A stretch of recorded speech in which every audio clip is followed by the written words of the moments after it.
visitando pode estar.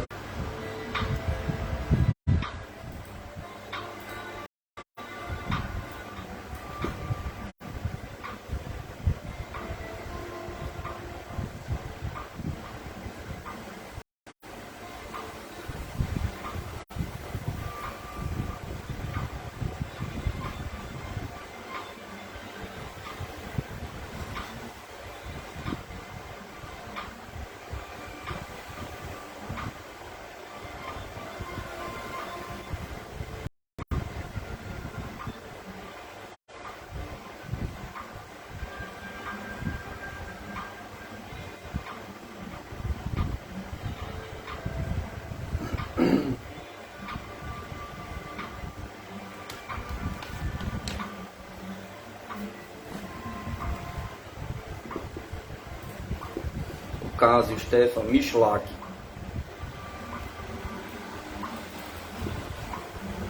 Em 20 de maio de 1967, Stefan Michalak, mecânico e geólogo amador, resolveu ir até Falcon Lake, na área de Westshell, Provincial Park, realizar pesquisa geológica. Outro geólogo havia achado naquele local elementos que poderiam indicar a presença de uma prata no local. Ele saiu do pequeno hotel que estava hospedado por volta das 5h30 da manhã e seguiu para a região por volta das 9 horas da manhã. Ele encontrou cristais em um córrego. Cerca de 2 horas mais tarde, ele parou para almoçar, voltando ao trabalho logo depois. Logo ele ouviu um estranho ruído. Iniciava aí um dos mais importantes casos ufológicos ocorridos no Canadá. Como resultado, Michalak sofreu vários ferimentos ao aproximar-se de um disco voador pousado. Confira os detalhes desse interessante fato ufológico. Dizem que uma imagem vale mais que 1000 palavras. Tal ditado tem especial força quando se trata do fenômeno UFO, onde milhares de casos ocorrem todos os dias, mas nem todos apoiados em evidências substanciais, confirmando o fato. O caso Stefan Michalak foge à regra, pois o grau de evidência apresentado supera a maioria dos casos tradicionais. O caso ocorreu em 20 de maio de 1967, um sábado, na região de Falcon Lake, Manitoba, Canadá, e envolveu o mecânico e geólogo amador Stefan Michalak. Ele encontrava-se em Westshell, Provincial Park, realizando algumas pesquisas geológicas por outros geólogos, pois outros geólogos encontrando elementos que indicavam a presença de prata no solo da região. Ele hospedou-se em um pequeno hotel na rodovia transcanadense, de onde saiu por volta das 5h30 da manhã para iniciar seus trabalhos. Ele dirigiu-se ao norte, penetrou em uma região de floresta fechada em busca de minerais. Naquele dia, a sua primeira grande descoberta ocorreu por volta das 9 horas da manhã, quando ele encontrou cristais em um pequeno riacho. Aproximadamente 2 horas mais tarde, ele parou para comer, voltando ao trabalho logo depois. Enquanto ele examinava um veio de quartzo, ele ouviu repentinamente o grasnar de gansos e em seguida um estranho ruído. Ao olhar para cima, ele observou 2 objetos brilhantes de cor avermelhada. 2 objetos com formato de charuto e com calombos pareciam estar descendo a meio caminho do céu, brilhando com uma forte luminescência vermelha. À medida que estes objetos se aproximavam do Sol, adquiriram uma forma mais ovalada. Um deles, objetos, permaneceu parado no ar, enquanto o outro aterrissou sobre uma rocha a apenas 20 metros de distância. Quando o primeiro aparelho aterrissou, o segundo seguiu para o oeste, desaparecendo entre as nuvens. Não posso descrever nem calcular a velocidade da ascensão, porque jamais vi nada no mundo que se movimentasse com tamanha rapidez. Sem omitir um único som, da parte de baixo do objeto aterrissado saíram alguns raios luminosos de coloração arroxeada e um estranho odor de enxofre.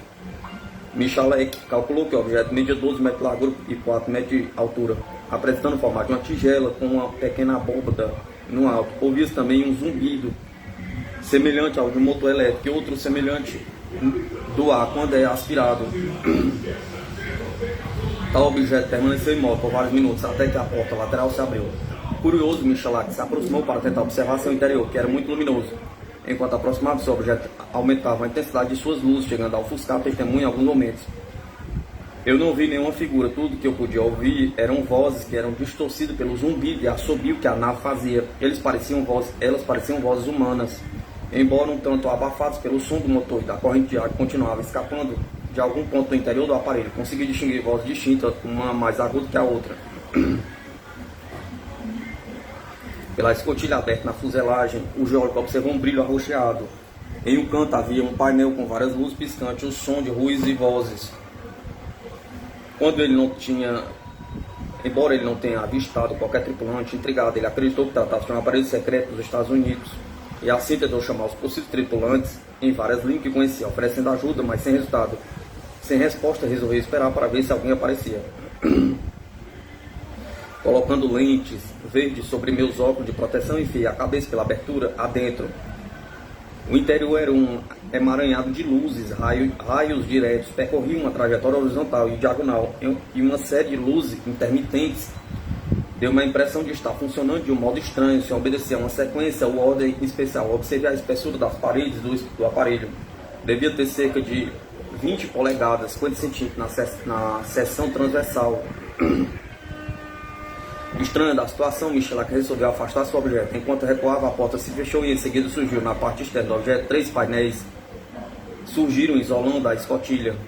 Diante disso, ele resolveu aproximar-se novamente do aparelho, observando melhor sua aparência externa. Ela assemelhava-se a um vidro colorido, muito polido, e ele resolveu tocá-lo. Ao fazer isso, ele percebeu que era quente e, surpreso, viu sua luva derreter. De repente, a estranha tigela polida inclinou-se, soltando um jato de ar quente a partir de uma estrutura semelhante a uma caixa cheia de furos. Imediatamente a roupa de Michelak começou a incendiar-se e ele sentiu dores muito fortes em seu abdômen, deixando-o em pânico. Ele arrancou sua camisa e tentou se afastar do estranho objeto. Ao olhar para trás, ele viu que o artefato decolou e afastou-se em direção ao oeste. Ele começou a juntar seus pertences para voltar para o hotel. Antes de partir, resolveu analisar o local do pouso do aparelho.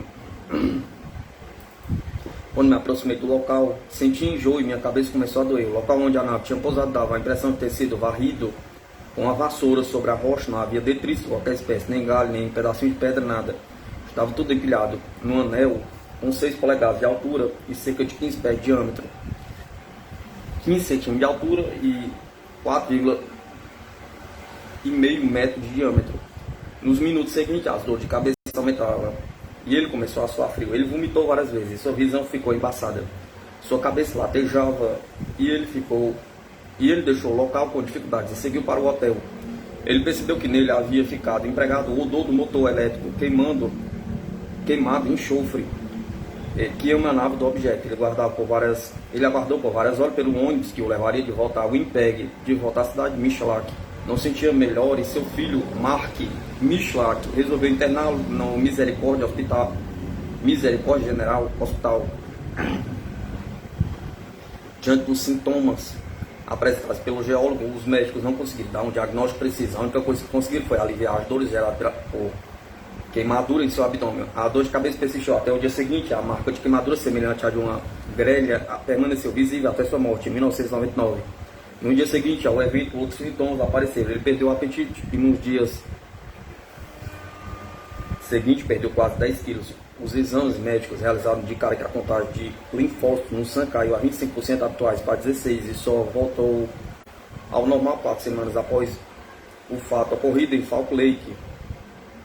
A baixa de linfócitos pode ser diminuída em caso de exposição à radiação, porém exames realizados no Departamento de Radioterapia do Hospital Geral de Winnipeg e no Centro Nacional de Pesquisa Atômica em Pinawa, Manitoba, não indicaram exposição a dose excessiva de radiação.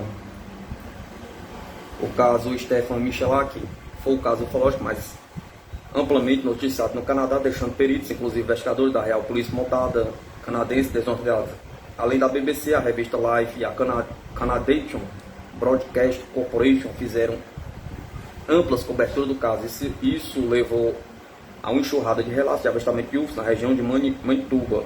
Em um período entre 2 semanas antes e 2 semanas após o encontro de Stefan Michelak, foram reportadas 20 aparições de UFOs naquela região, sendo a mais importante delas o relato de 2 garotos que observaram um UFO em Falk Lake, no mesmo dia em que o geólogo foi ferido. O contato próximo com o misterioso objeto em forma de tigela produziu efeitos nocivos imediatos a Stefan Michelak. Os primeiros efeitos surgiram quando o objeto ainda se encontrava pousado, no momento em que a caixa com vários furos surgiam na parte externa do objeto. Destes furos saiu o jato de gás quente que incendiou sua camisa e produziu queimadura na testemunha. Poucos minutos depois, o geólogo aproximou-se do local onde antes estava pousado o objeto. Ali sentiu forte dor de cabeça, sudorese e ele vomitou várias vezes. Além disso, sua visão ficou embaçada, o que produziu certa dificuldade em uma saída da região onde o contato ocorreu. De volta à cidade, Michalak não sentia melhor e seu filho Mark Michalak resolveu internar no Misericórdia General Hospital. Ao ser questionado pelo médico sobre o que havia acontecido, ele disse que foi o exaustor de um jato que o atingiu. Diante dos sintomas apresentados pelo geólogo, os médicos não conseguiram dar um diagnóstico preciso. A única coisa que conseguiram foi aliviar as dores geradas pela queimadura em seu abdômen. No momento do exame, o médico não sabia das circunstâncias exatas que cercavam as queimaduras do Sr. Michalak. No exame físico, o fisiologista encontrou uma área de queimaduras de primeiro grau na parte superior do abdômen, cobrindo uma área de 20 centímetros e constituiu em várias queimaduras arredondadas e irregulares, do tamanho de uma moeda. Estas feridas apresentaram cor vermelha opaca. Além disso, o pelo sobre a parte inferior do tórax foi chamuscado, assim como o cabelo na testa. Ele apresentava uma leve vermelhidão na face, na têmpora direita. O senhor Dr. Connelly, da CFB Winnipeg Base Surgeon, as queimaduras foram tratadas, mas não responderam adequadamente ao tratamento e acabaram piorando. No dia seguinte ao evento, outros sintomas apareceram. Ele perdeu o apetite no dia seguinte, perdeu quase 10 quilos. Os exames médicos realizados indicaram que a contagem de linfócitos no sangue caiu 25% para 16%. Só voltou ao normal 4 semanas após o fato ocorrido em Falk Lake. A baixa de linfócitos pode ser diminuída em caso de exposição à radiação. Porém, exames realizados no Departamento de Radioterapia do Hospital Geral de Winnipeg e no Centro Nacional de Pesquisa Atômica em Pinawa e Manitoba não indicaram exposição a dose excessiva de radiação. O caso parecia encerrado, pelo menos para Michalak, mas em 1º de julho surgiu uma erupção na parede torácica de Michalak que levou 3 semanas para ser curada. Os documentos oficiais do governo canadense referente ao caso contém um relatório do Dr. W.R. Ottaway, que foi um dos médicos que o atenderam. No seu relatório ele declara: Michalak sofreu queimaduras de primeiro grau na parede abdominal superior a 21 de maio de 1967, perto do lago Falcon, Manitoba. Ele afirma que foi devido à explosão de ar comprimido quente de um OVNI que pousou perto dele nos arbustos. Ele foi tratado no Hospital da Misericórdia. Eu o vi no dia seguinte. Naquela época ele se sentia fraco, nauseado, não conseguia comer, tinha dor de cabeça e a testa parecia úmida. Ele parecia muito deprimido, confuso, apático, mas racional e coerente. A camisa que ele usava mostrava buracos queimados com bordas brancas ou chamuscadas. O exame geral foi negativo. O Departamento de Medicina Nuclear do Hospital Geral de Winnipeg, Dr. Helmut, verificou seu queimador, roupas e sangue em busca de radioatividade e aparentemente nenhum foi encontrado. Nos dias que se seguiram, ele permaneceu anorexo, nauseado e perdeu cerca de 10 quilos de peso. Gradualmente, seu espírito e apetite melhoraram e a queimadura desapareceu. Um hemograma completo foi realizado 24 de maio e repetido em 30 de maio. Eram normais, exceto por uma taxa de 22 milímetros/hora, cai para 9.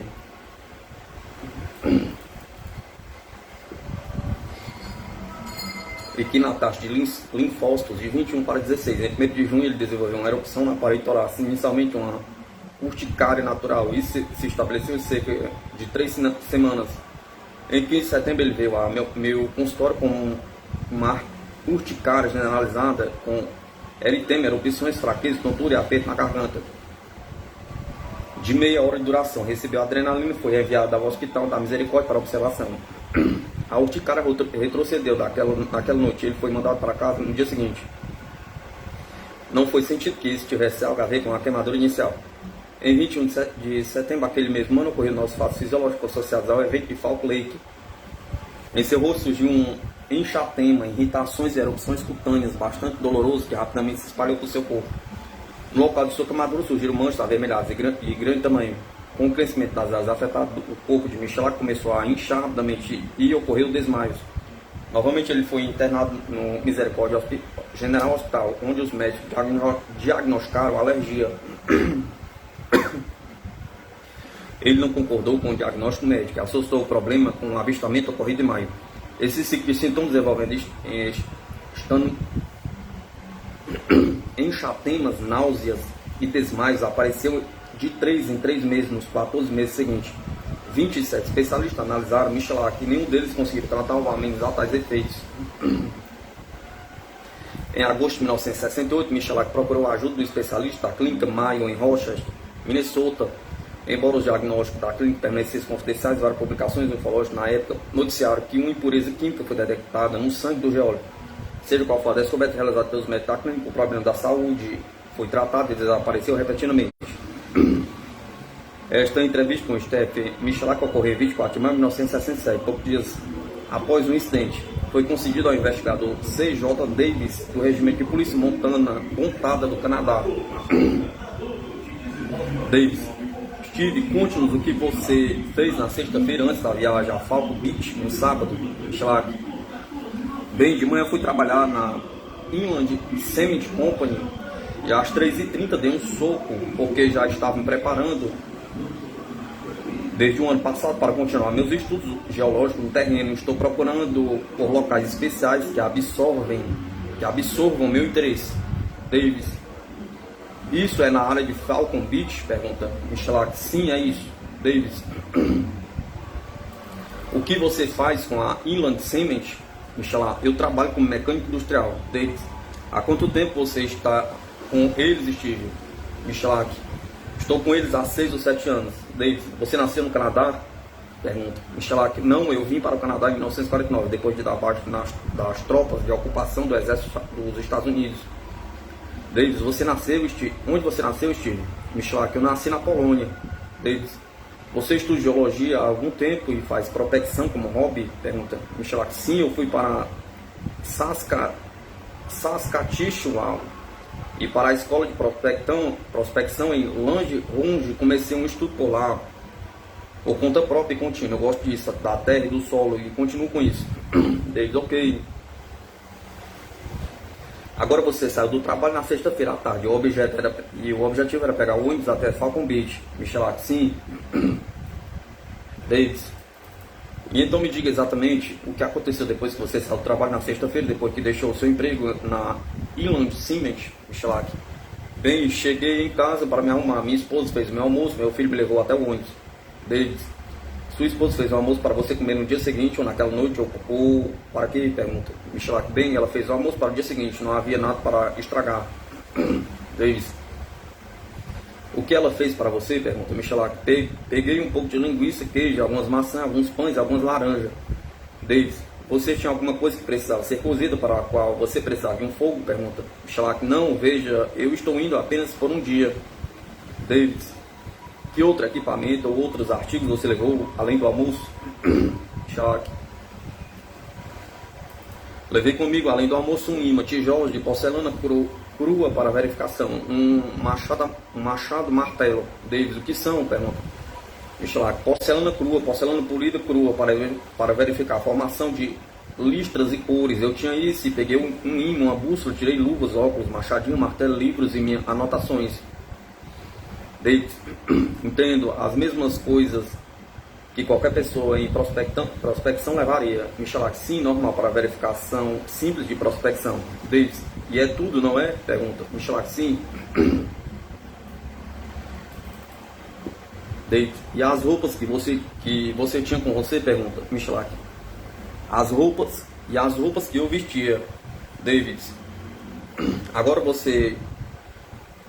como você chegou no ônibus? Pergunta Michelak: meu filho me levou até o ônibus, era 19h15, eu acho que de Winnipeg, e cheguei por volta das 21h30, 22, 21h30, eu penso que foi em Falcon Beach, algo assim.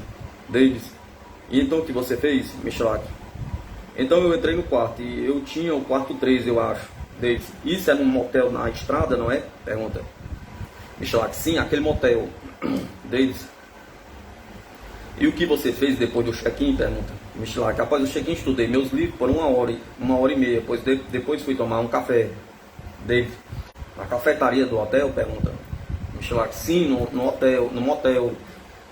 E conversei com o cavalheiro por pouco tempo. Perguntei-lhe se ele tem visto ultimamente um geólogo trabalhando por aqui. Bem, ele disse que sempre o fazem, foram poucas as palavras. Davis: você sabe se era o homem do motel ou foi um visitante? Michelak: bem, ele estava atrás do balcão, então ele deve ser o homem do motel. Davis: Entendo. E depois disso, Michelak, depois disso fui para a cama. Davis, a que horas você teria ido para a cama? Pergunta. Michelak, bem, eu ainda verifiquei meu equipamento que tinha, depois fui para a cama. Davis, você fez água para beber durante a noite? Pergunta. Michelak, não, eu não fiz. Davis, sem bebidas alcoólicas? Michelak, sem.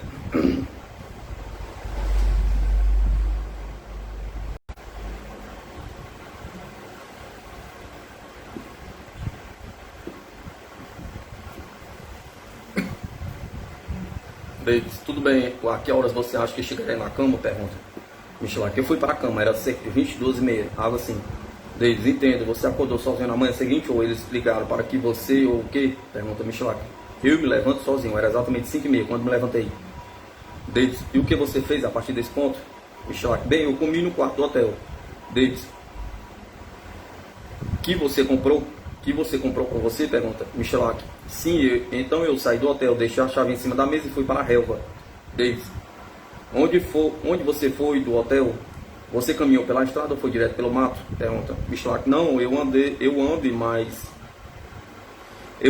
e o mais longe que vou é até o estande onde eles estavam checando carros e depois vir para o norte. Davis, norte da rodovia? Pergunta Michelak. Sim, fora da estrada. Davis, tudo bem, conte-nos o que aconteceu. Nada aconteceu e entrou no caminho, não é? Michelak, nada aconteceu, eu verifiquei algumas veias de quartzo lá que vi e fiz uma pequena abertura de musgo e assim por diante. Davis, a área é familiar para você, Steve. Você já esteve lá antes? Pergunta Michelak.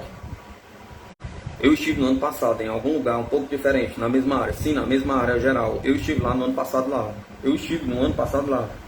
Davis, mas desde o ano passado, esta é a primeira vez lá embaixo este ano? Pergunta Michelak. Sim, porque o tempo não estava bom. Então agora com o tempo bom pensei em ir verificar. Eu vou ficar lá, eu posso mostrar meu livro geológico, a geologia de Manitoba, exatamente para onde eu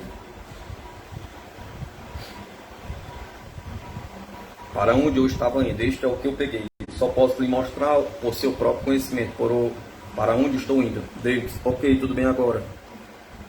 Depois que você começou, você continuou indo para o lugar que tinha em mente, não é, Michelak? Eu não perdi tempo e logo cheguei ao local em que estava indo. Davis, você me contou ontem sobre encontrar uma família de gansos lá. Exatamente o que aconteceu? Pergunta Michelak. Quando eles te veem primeiro, começam a fazer barulho. A fêmea que começa a fazer barulho. Então o macho vem também e eles olham para você. Eles são muito desconfiados e olham para você. Mas depois que eles ficam quietos, eu encontrei algumas veias lá, veias grossas, e comecei. Davis, você estava trabalhando bem perto de onde eles estavam, não é? Michelak, sim, eu digo 150 a 200 pés. Existe um banco de pedra, como um pequeno. E despertou meu interesse. Davis, no seu caminho você teria trabalhado ao longo do caminho, olhando pedras e assim por diante. Michelak, sim, mas sim, você faz isso porque pensa no que está procurando. Davis, então você trabalhou na área onde os gansos estavam por algum tempo, não é? Michelak, sim. Davis, então o que aconteceu depois? Michelak, depois disso os gansos se acalmam, eles se acostumam com você, eles sempre agem assim.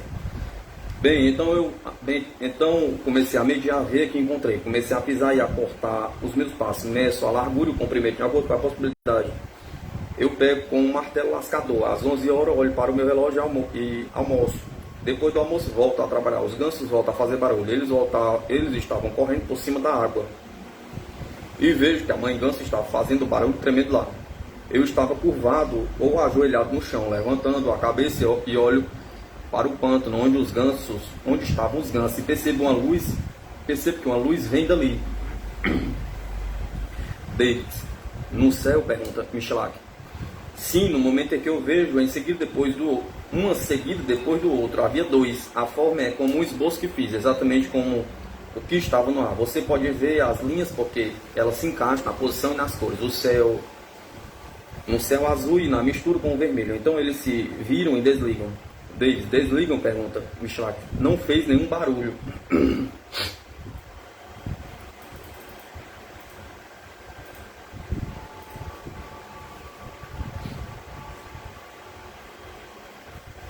Davis. Enquanto viajava pelo ar, não fazia barulho? Pergunta Michelak. Sem barulho, ele aterrissou e o outro ficou cerca de 10 a 12 pés acima do solo. Davis. Estava fazendo barulho? Pergunta Michelak. Sem barulho. Davis. De que direção essas coisas vieram? Pergunta Michelak. Eles vêm exatamente estima 255 graus sul-sudoeste. Davis. Para onde você estava? Michelak. Isso mesmo. Então eu peguei meu mapa no momento em que ele decolou. No fim, quando o último decolou, então eu vejo que ele foi na mesma direção em que veio. Então posicionei o mapa imediatamente. Olhe no mapa, coloquei a bússola no mapa e fez a leitura correta. Davis. Declinação, entenda. Ok, como estava o tempo na época do FAP, Steve? Michelak. O céu estava parcialmente nublado. Davis. Quais alturas seriam as nuvens? Michelak. As nuvens estavam bem altas. Davis. Alguns milhares de pés, afinal? Pergunta Michelak. Sim, alguns milhares de pés. É difícil dizer. Davis. O que você diria que era a sua visibilidade boa? Pergunta Michelak. A visibilidade foi boa. Davis. Você pode ver uma grande distância? Pergunta Michelak. Ah, sim, você deve ver ao longo do caminho. Ah, sim, você pode ver ao longo do caminho. Davis. Estava ventando? Pergunta Michelak. Não, não muito. Davis. Havia algum sinal de tempestades elétricas na areia? Pergunta Michelak. Não. Davis. Um raio ou algo assim? Pergunta Michelak. Não. Davis. Choveu? Pergunta Michelak. Choveu cerca de 3 ou 4 horas depois. Davis. Mas antes nenhuma indicação de chuva? Pergunta Michelak. Não, nenhuma chuva. Davis. Agora, e a sua visão, Steve? Michelak. Minha visão é muito boa. Davis. É muito boa, né? Pergunta. Você usa óculos? Pergunta Michelak. Uso óculos para um trabalho próximo, particularmente pequeno. Eu estou usando óculos no trabalho. Davis. Quando você está lascando pedras, você não usa óculos para isso? Pergunta Michelak. Nesse caso, eu apenas uso óculos de proteção. Davis. Esses óculos que você usa, como são? Pergunta. Você deveria descrevê-los para mim? Você poderia descrevê-los para mim? Michelak. Eles são do tipo quadrado, de óculos quadrados que se encaixam nos seus óculos de grau. Você pode usar óculos de grau, uma lente clara em um número de 6 coloridas. Davis. Tem 6 coloridos? Pergunta Michelak. Sim. Davis. Quando você estava trabalhando, quando viu pela primeira vez esta luz no céu, por quais lentes você estava olhando? Pergunta Michelak. Através da lente transparente. Davis. E a luz era bastante brilhante? Pergunta Michelak. Muito brilhante. Davis. Você teve que usar o vidro colorido para vê-lo? Pergunta Michelak. Não, não era tão brilhante, mas quando disparou a luz violeta que vinha de dentro e piscava, me ofuscou. Devo dizer que a luz de dentro era muito leve, quase branca e roxa, quase como uma água quente. Estava afetando meus olhos. Então eu coloco os óculos escuros. Davis. Tudo bem, agora voltando a essas coisas que se aproximam de você no sul-sudoeste. O que aconteceu depois que você os viu pela primeira vez? Pergunta Michelak. Bem, eu não estava com medo, eu sei disso. Mas foi uma surpresa, isso me surpreendeu por um momento. Como você sabe, bem, eu estou ferrado. Davis. Sim, espanto. Michelak. Espanto, sim. Não sei há quanto tempo, mas acho que nunca me movi. Eu sei que não me mexi. Eu estava ajoelhado e vi a coisa e a outra decolar. Eu sei que os meus olhos estavam indo de um para o outro. Então, depois que o outro decolou, eu me concentrei nesse. Davis. Eles se aproximaram de você e um deles pousou, não é? Pergunta Michelak. Sim, apenas um deles. Davis. E a que distância ele aterrissou? Pergunta Michelak. Ele pousou cerca de 100, posso dizer cerca de 100 pés. Davis. Em que tipo de terreno ele pousou? Pergunta Michelak. Rocha do escudo pré-cambriano. Davis. Havia árvores próximas ao grama ou algo assim? Ou era apenas rocha nua? Pergunta Michelak. Não, é pedra nua. Houve um pouco de vegetação, era uma espécie de ponto claro, um lugarzinho aberto, sim. Naturalmente há um pouco de rocha, vegetação velha, folhas, você sabe, ainda molhadas. Davis. E a cor, aquela que permaneceu no ar e pairava a cerca de 3 metros do chão, que cor seria? Pergunta Michelak. Aquela era da mesma cor, vermelho, cinza, vermelho, e quando desaparecia ficava devagar, laranja, depois laranja brilhante, depois cinza, laranja. E se expandia, fica cinza e passava para laranja, depois desaparecia. Davis. Estava girando quando pairava no chão? Pergunta Michelak. Você não pode ver se está girando ou não. Você pode sentir provavelmente pela intuição que está girando, mas não pode vê-lo. Não dá para ver. Davis. E aquele que nunca pousou permaneceu por quanto tempo pairando acima do sol? Pergunta Michelak. Isso foi bem, é difícil dizer, pouco tempo de qualquer maneira. Davis. Você estimaria o tempo? Pergunta Michelak. Pouco tempo, 2 ou 3 minutos, isso foi o máximo. Davis. E o que fez então? Michelak. Decolou. Davis. Em que direção? Michelak. A mesma direção que veio originalmente. Davis. Ele voou rápido quando saiu? Pergunta Michelak. Muito rápido. Davis. Você seria capaz de estimar a velocidade? Pergunta Michelak. Bem, eu tenho ideia de rotações de motores, mas não viajo tão rápido quanto assim. Nós não usamos em nossa tecnologia normal algo tão rápido quanto estava indo. Davis. A altura é assim por adiante? Michelak. Sim, o comprimento dessa coisa tinha cerca de 35 a 40 pés de diâmetro, na região central à borda. Da região central à borda. Davis. E a altura? Pergunta Michelak. Para a altura eu coloquei 3 linhas para fazer o meu esboço, de modo que preenchesse apenas as linhas retas, como se esta altura tivesse 4 pés aproximadamente, 4 pés e 2 a 3, então aproximadamente 11 pés. David. Completamente? Pergunta Michelak. Completamente, com a cúpula no topo. David. Agora, depois que a máquina estacionou, como ela ficou depois de estar pousada? Pergunta Michelak. Bem, quando a máquina estava parada, deu para ver todas as contenções muito claras, porque não estava mais girando. E como faço um esboço aqui, parece o que devo dizer, não parece nada. David.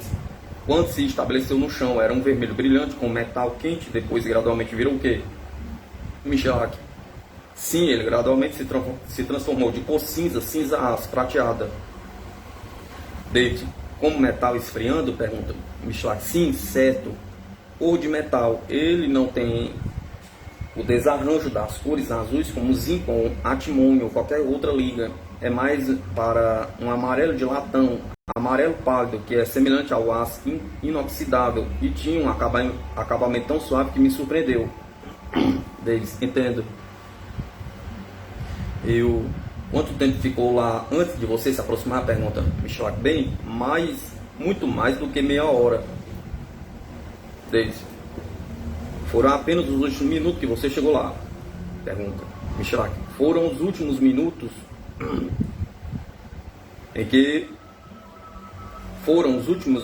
em que me aproximei e comecei a conversar com ele.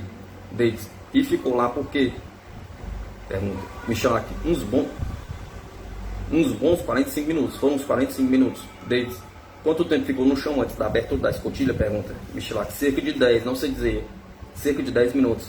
Davis. Você ouviu algum barulho da máquina quando ela estava pousando no chão? Pergunta Michelak. Sim, foi um barulho rodopiante, um motor pequeno funcionando, um som rápido, assobiando, rodopiando, e então senti uma sucção de ar. Davis. Como sucção de ar? Pergunta Michelak. Aspiração de ar. Davis. Depois que pousou? Pergunta Michelak. Sim, depois que pousou. Davis.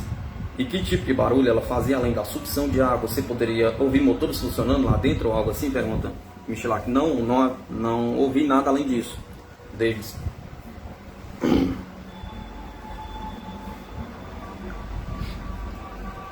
E depois que a escotilha se abriu? Michelak. A escotilha se abriu e vi uma luz. Davis. Descreva esta luz para mim? Michelak. A luz era como uma coluna, luz brilhante. Era luz tão brilhante, havia muitas cores violetas, diferentes tons envolvidos. Onde você vê as listras, tinha linhas da viga e cantos arredondados em forma de coração. E você pode ver buracos, como em uma foto, refletido no chão. David. A luz violeta brilhante estava embutida no chão? Michelak. Parece-me que estava vindo do topo, cerca de 45 graus, debaixo do topo da cúpula. David. Pelo que você viu dentro da máquina, e quanto às paredes, qual seria a espessura? Pergunta Michelak. Tinha pelo menos 18 a 22 polegadas de espessura, com as arestas internas, lembrando grelhas, algo como grelhas. Davis.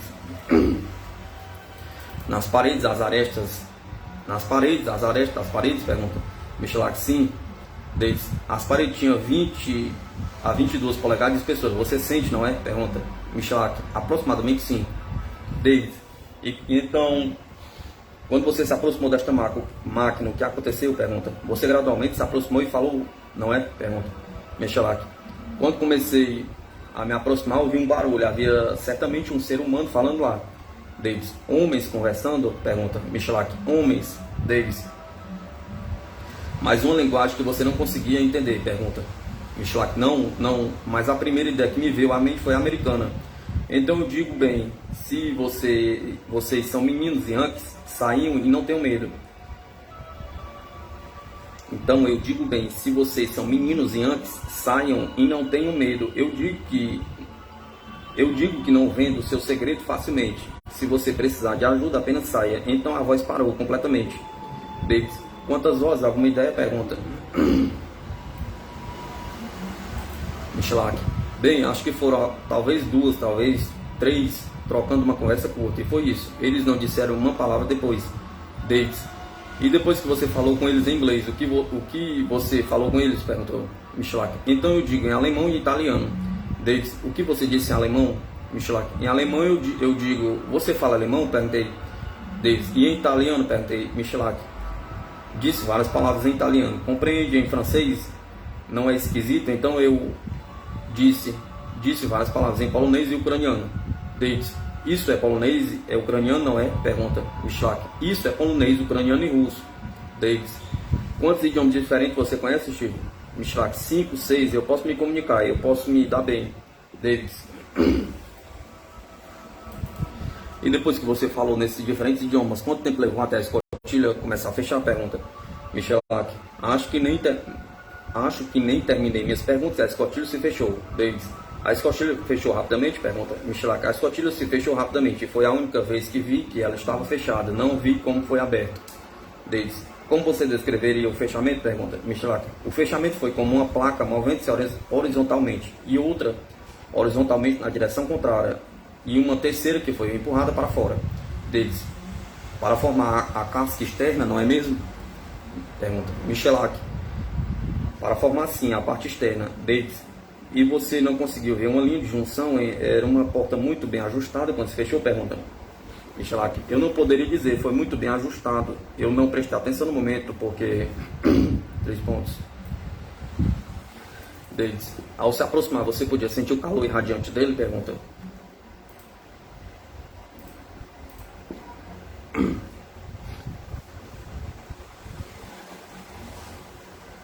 Michelak. Assim, no momento em que eu pisei, não era apenas eu que podia sentir o calor. A gama de cores desse metal me disse que a coisa estava quente. Então senti que a cada passo que me aproximo, posso me sentir cada vez mais quente. Davis. Depois que a porta se fechou, você ouviu os motores ligar ou algo assim? Pergunta Michelak. Não, basta começou a ficar vermelho, a girar no sentido anti-horário e 3 pontos. Davis. Começou a ficar vermelho antes de começar a girar? Pergunta Michelak. Aumentou o turbilhão e quando soprou não ouvi mais nada. Davis. O calor com a qual você se queimou saiu de um tipo de grelha da lateral, não é? Pergunta Michelak. Sim, estava ao lado. Davis. Você estava perto desta grelha? Pergunta Michelak. Ficava a cerca de 1 a 3 pés das aberturas, talvez mais a escotilha. Davis. Onde a grelha estava? Pergunta. E a que distância você ficaria da grelha na lateral da máquina? Pergunta Michelak. Daquele soprador eu digo que o comprimento de minha mão. Davis. Você estendeu a mão e tocou ao lado da grelha, não é? Pergunta Michelak. Sim, está certo.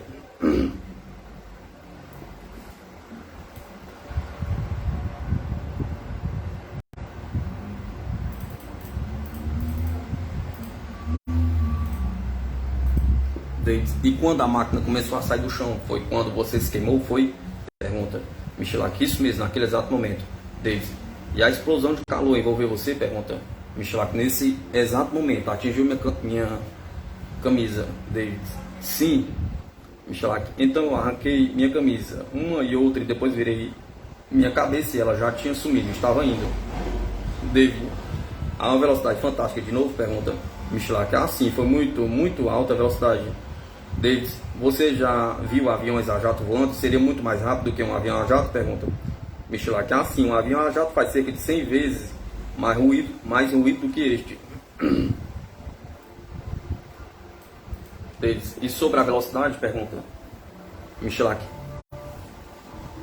A velocidade você não pode comparar. Você não pode comparar a velocidade.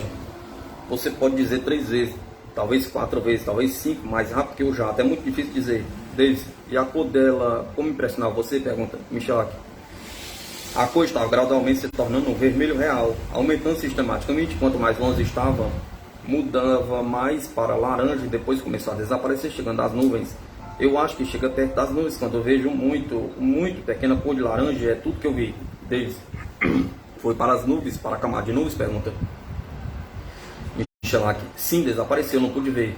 Logo depois que me lembro de começar a pensar, digo que se é uma aeronave, ela vai ficar aos pedaços. E não foram 2 ou 3 minutos que passaram aeronaves. Há bastante tráfego lá acima. Bem, não sei se algum deles indica alguma coisa, talvez não.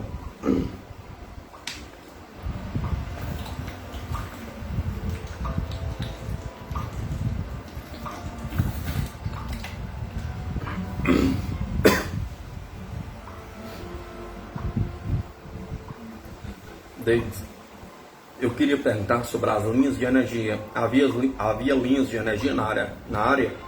Michelak. Existem linhas de energia a cerca de 200 a 250 pés da rodovia número 1 ao norte da rodovia.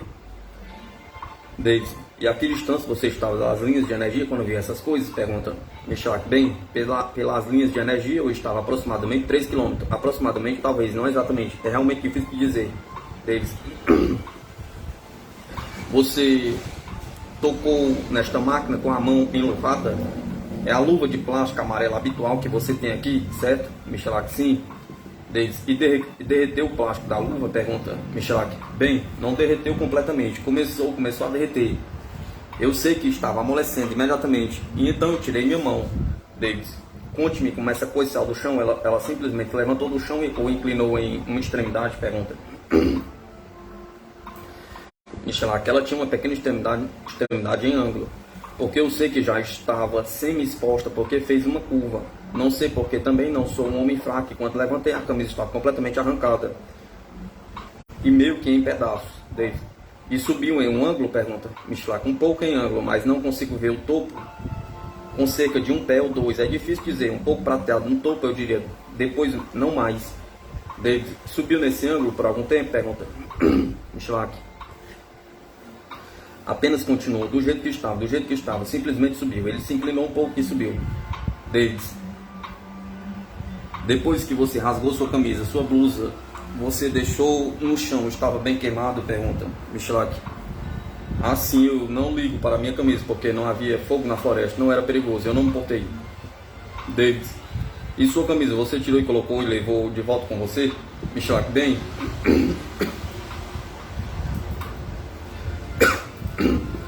eu não pretendia, mas depois que senti dores, peguei. Eu simplesmente peguei e deixei lá. Eu simplesmente passei e deixei lá. Depois de extinguir o fogo, passei um tempo andando ao redor. Você sabe, fui andando e arrancando minha camisa. Eu fiquei pensando em algumas peças caíam pelas laterais. Você sabe, até mais tarde Então eu esperei e olhei para aquele lugar ali, medi meus passos em comprimento aproximado. Eu imaginei as linhas como se pudesse ver eles e depois procurei por fogo. David, você estava preocupado em indicar um incêndio no mato? Michelak. Vi um incêndio na minha vida. E sei como é que é. David, você viu alguma marca no chão onde a máquina havia pousado? Pergunta Michelak. Não, nada, exceto a vegetação arrancada em um tipo de círculo de cerca de 10 ou cerca de 10 pés.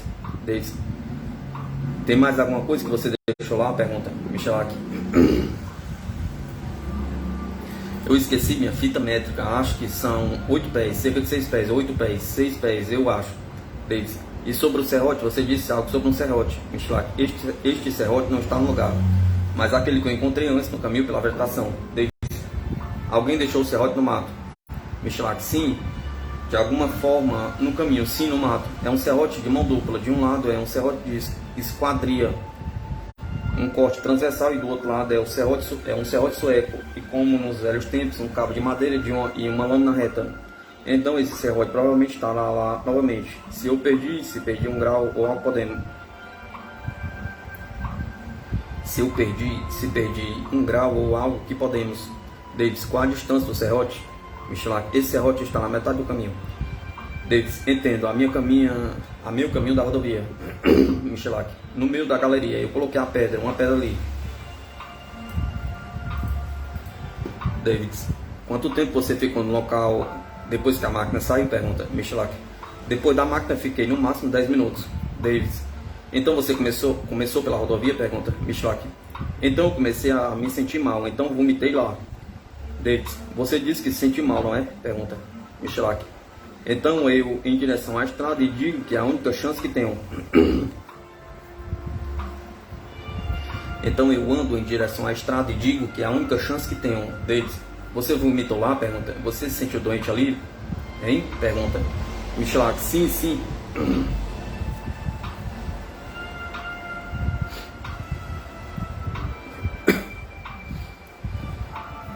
David, e quanto tempo você levou para voltar para a rodovia? Steven. Pergunta Michalak. Isso levou, eu não sei, eu estava indo muito rápido, eu estava indo mais rápido que antes. David. Você se sentiu mal logo após a máquina sair? Pergunta Michalak. Não foi, sim, acho que um pouco. Não muito, mas gradualmente comecei a aumentar e aumentar. Comecei a vomitar, se havia mais em mim para vomitar. Se havia mais em mim para vomitar antes de eu chegar na estrada, onde eu parei lá, sabe? Eu estava vomitando por talvez 2 e depois saí. Por talvez 2 minutos e depois saí, eu estava vazio. E o cheiro de dentro do meu corpo estava vindo, o cheiro de queimado. Aquele cheiro dos motores, fios, cabos. Queimando como um fio motor elétrico quando queima, o mesmo cheiro, Davis. Esse é o gosto que você teve na boca? Pergunta Michalak. O sabor e o cheiro que eu tinha.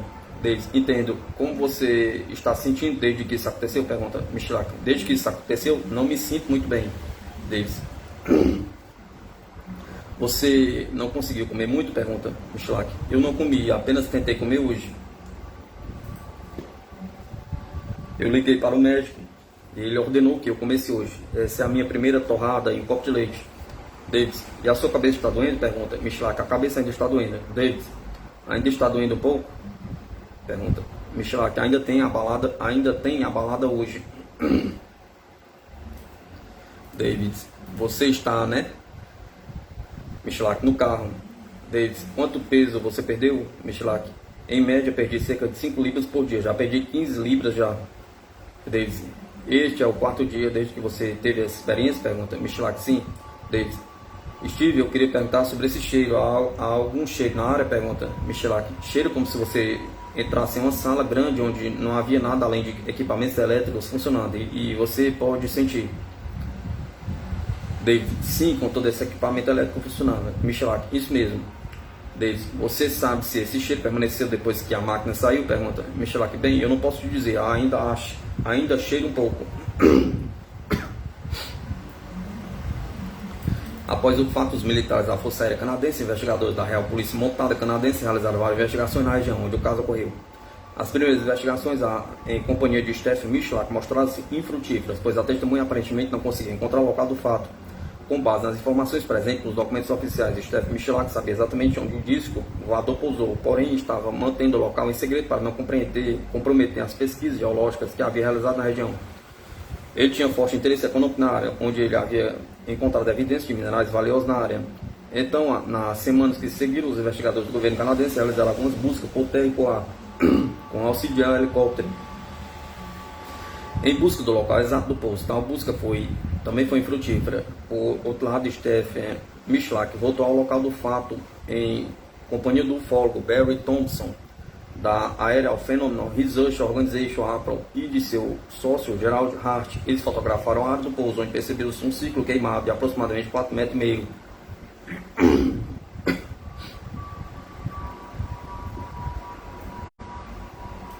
Somente em 27 de junho ele finalmente levou os investigadores do governo ao local onde o caso ocorreu. Eles mediram o local do pouso. Coletaram a amostra e realizaram também entrevistas com policiais e comerciantes que tiveram contato com Michalak na época do caso. Entre os documentos oficiais do governo canadense sobre o caso, o memorando 67D-730 declara que as amostras da terra foram analisadas em laboratório, indicaram a presença de radiação e valores acima do normal. Isso despertou preocupações da divisão de proteção à radiação do Departamento de Saúde e Bem-Estar. Um especialista em radiação foi enviado ao Winnipeg para avaliar a situação. A área onde o caso ocorreu foi interditado, o assunto foi tratado como confidencial. Outro memorando, o RCB 2853, declara que as amostras do solo já se encontraram no local. E as roupas de Michalak foram analisadas em um laboratório de tratamento de defesa.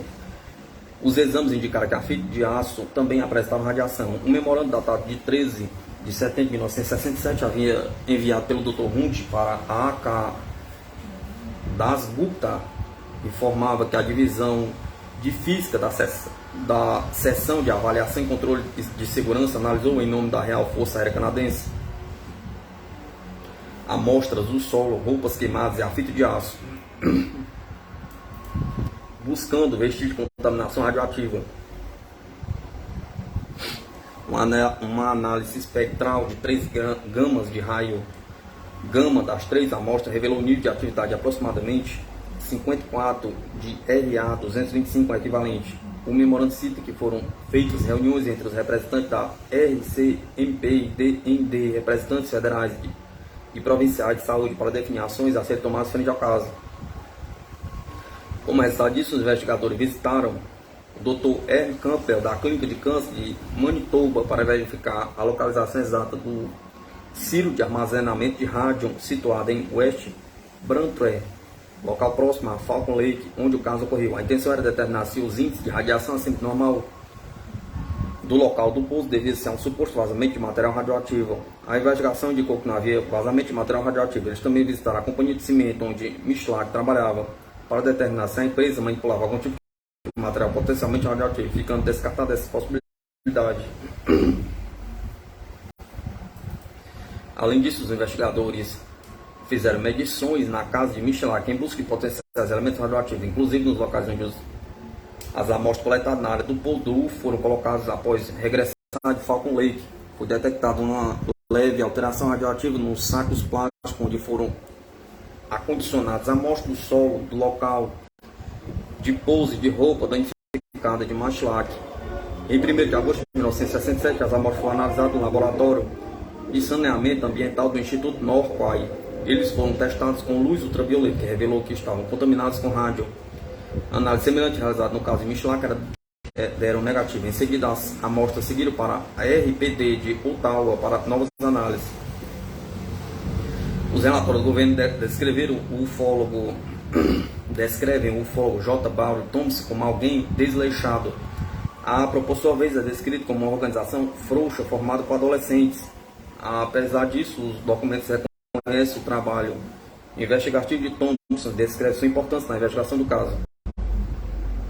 Thompson levou algumas amostras do solo para o Departamento de Medicina Nuclear do Hospital Geral de Winnipeg, onde passou por uma análise espectral. Este teste foi realizado de forma não oficial, sem autorização do chefe do departamento, sendo realizado pelo técnico George Dick. Uma das amostras atingiu 1,4 MeV. Outros 2 picos menores foram detectados. Ao longo da investigação, várias possibilidades foram testadas. Os agentes entrevistaram funcionários do motel que atenderam o Stephen Michelak. O gerente afirmou que atendeu o geólogo por volta das 23 horas na noite anterior ao seu contato em Falcon Lake. Ele afirmou que Michelak bebeu 3 garrafas de cerveja e questionou.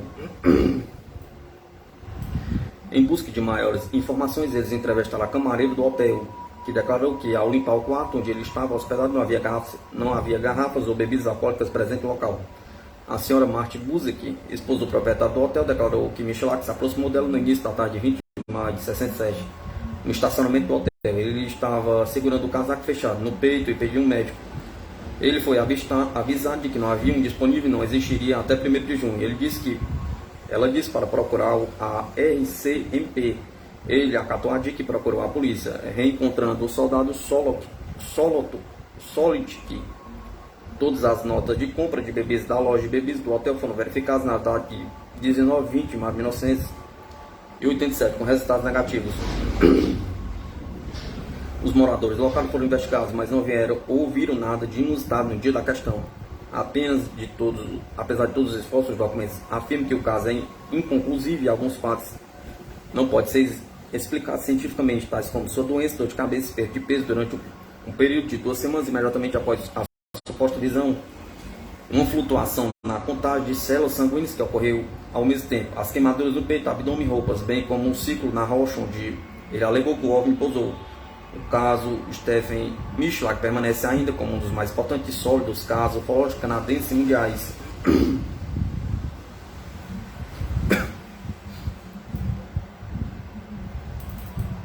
Se civilizações do espaço visitando o planeta Terra.